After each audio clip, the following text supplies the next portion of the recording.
और आइए अब समाचार विस्तार से। प्रधानमंत्री नरेंद्र मोदी की अध्यक्षता में कल नई दिल्ली में संपन्न हुई केंद्रीय कैबिनेट की बैठक में कई महत्वपूर्ण फैसले लिए गए। बैठक में लिए फैसलों की जानकारी देते हुए केंद्रीय मंत्री अश्विनी वैष्णव ने बताया कि देश में किसानों की आय बढ़ाने के लिए कैबिनेट ने कई महत्वपूर्ण फैसला लिया है। उन्होंने बताया कि देश में रेलवे के विस्तार के लिए भी कई अहम बिंदुओं पर कैबिनेट ने अपनी स्वीकृति दी है। केंद्र की नरेंद्र मोदी सरकार किसानों के कल्याण के लिए प्रतिबद्ध है। गुरुवार को प्रधानमंत्री मोदी की अध्यक्षता में हुई कैबिनेट की बैठक में किसानों की आय बढ़ाने और मध्यम वर्गीय परिवारों की खाद्य सुरक्षा से जुड़ा अहम फैसला किया गया।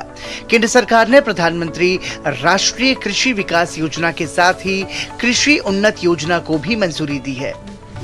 सबसे पहला जो बड़ा फैसला आज लिया गया है वो है किसानों की इनकम को बढ़ाने से और हमारी मिडिल क्लास परिवारों के लिए फूड सिक्योरिटी से रिलेटेड है। ये आप बहुत अगर ध्यान से इसको समझें, हमारे मिडिल क्लास परिवारों के जो थाली में जितने आइटम होते हैं, मेन आइटम्स, उनमें कैसे हम आत्मनिर्भर हों और कैसे एक एक करके उसमें फैसिलिटीज बढ़े, उसका एक बहुत ही होलिस्टिक तरीके से इस आज के कैबिनेट में एक विस्तृत योजना रखी गई है। दो बड़े एलिमेंट्स हैं।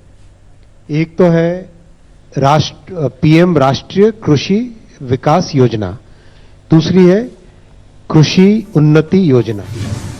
इन दोनों योजनाओं के लिए 1,321 करोड़ रुपयों का प्रावधान किया गया है।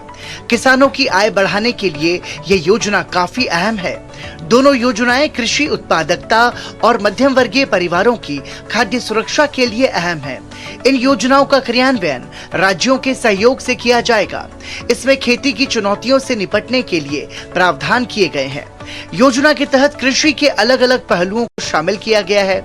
इसमें कृषि के लिए उन्नत तकनीक पर फोकस है, तो साथ ही डिजिटल तकनीक और एआई के इस्तेमाल पर भी फोकस है। इसका उद्देश्य खाद्य सुरक्षा के जरिए किसानों की आय बढ़ाना है। इसमें मृदा स्वास्थ्य और मृदा उर्वरता बढ़ाने पर जोर दिया गया है। National mission on edible oils, oil seeds का सरसों हो गई, आपके सोयाबीन हो गया, मूंगफली हो गई, और भी कई सारे ऑयल सीड्स हैं।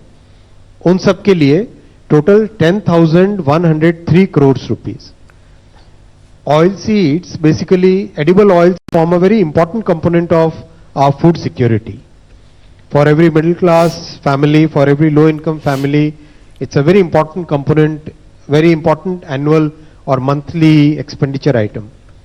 इसमें हम कैसे प्रोडक्शन बढ़ा के प्राइस को स्टेबलाइज करें और जो कंटिन्यूसली हमारी रिक्वायरमेंट इंक्रीज हो रही है देश में, उसको कैसे हम मीट करें अपनी खुद के प्रोडक्शन से। कैबिनेट ने खाद्य तेलों के लिए राष्ट्रीय मिशन को मंजूरी दी है, जिसमें उत्पादकता को बढ़ाने पर जोर है। खाद्य तेलों के लिए राष्ट्रीय मिशन में खाद्य तेल की खेती के लिए क्षेत्रफल बढ़ाने का प्रयास होगा। वर्ष 2031 तक खाद्य तेल का उत्पादन 20.2 मिलियन टन करने का लक्ष्य रखा गया है। कुल मिलाकर इन दोनों योजनाओं में कृषि के अलग अलग पहलुओं को शामिल करके किसानों को सशक्त बनाने पर जोर दिया गया है।